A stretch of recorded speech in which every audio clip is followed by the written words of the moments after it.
Hi, and welcome back to Smart Recovery Series Tips and Tools for Recovery That Works. I'm glad you tuned into last week's episode where we went over the ABCs of coping with urges.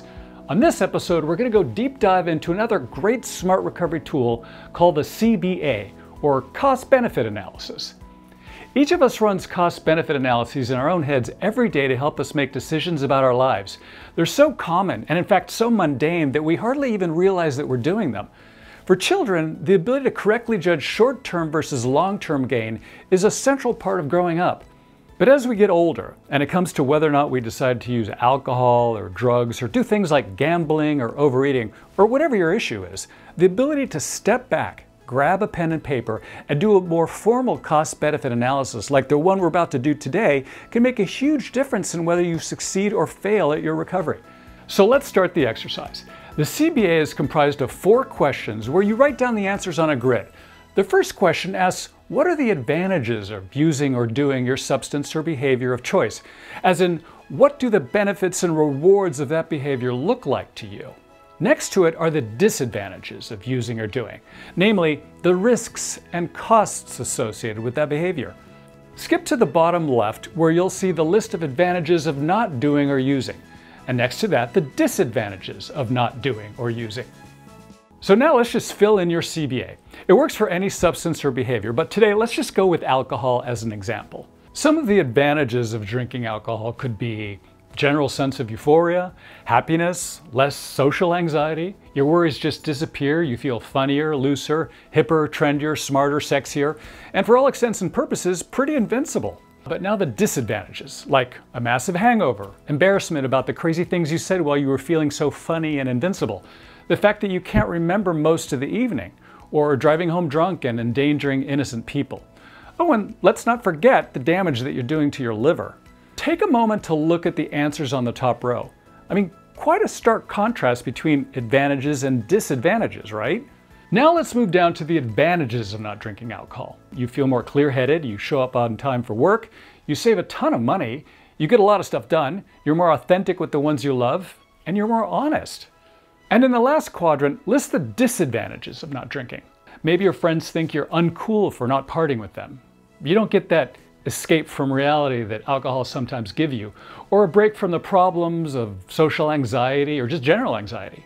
Or maybe it costs you a business deal or two because you weren't able to wine and dine your customers. Okay, now that you're done filling in the CBA, take a step back and see what your answers can actually tell you.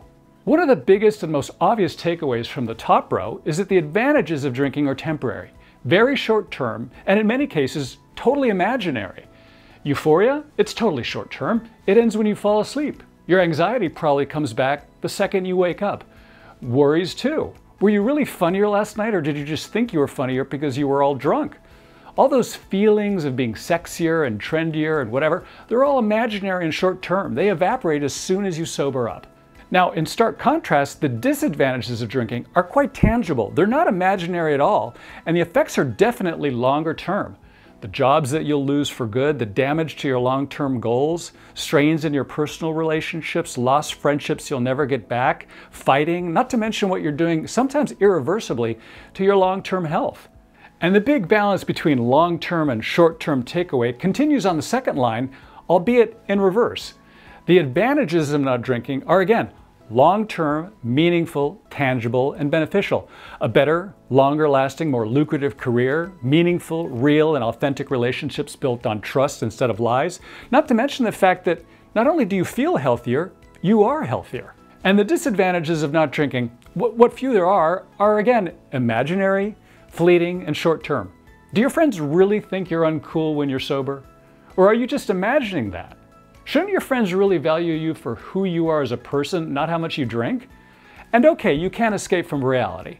But isn't reality what life is all about? Why escape it? And yeah, wining and dining is a fortunate part of doing business sometimes, but Warren Buffett and Bill Gates don't drink to excess, and they're doing just fine. Is one business deal in the short term worth blowing that deal in the long term after you drink yourself out of a job? There's a lot to think about here. The CBA can generate some real truth-telling if you are honest in your answers. There's much to be said for looking at the costs and benefits of your behaviors in such stark, objective terms, especially right there on paper. What the CBA can also help you with is a preview of all the great things you have to look forward to by not drinking or using. Internalize those long-term benefits. Strive for them. Make them the guideposts in your road to successful recovery. And inversely, remember all the consequences that you'll suffer if you do continue drinking or using. Internalize them too. They're the red flags. Those are the warning signs that will help you avoid relapse and continually stay motivated to win. Hey, I hope these kinds of smart recovery exercises really help. If you've used them, we'd love to hear from you. Just drop us a line at tipsandtools@smartrecovery.org. And as always, thank you for joining us. Don't forget to like and subscribe, and stay tuned for our next episode of Smart Recovery's Tips and Tools for Recovery That Works.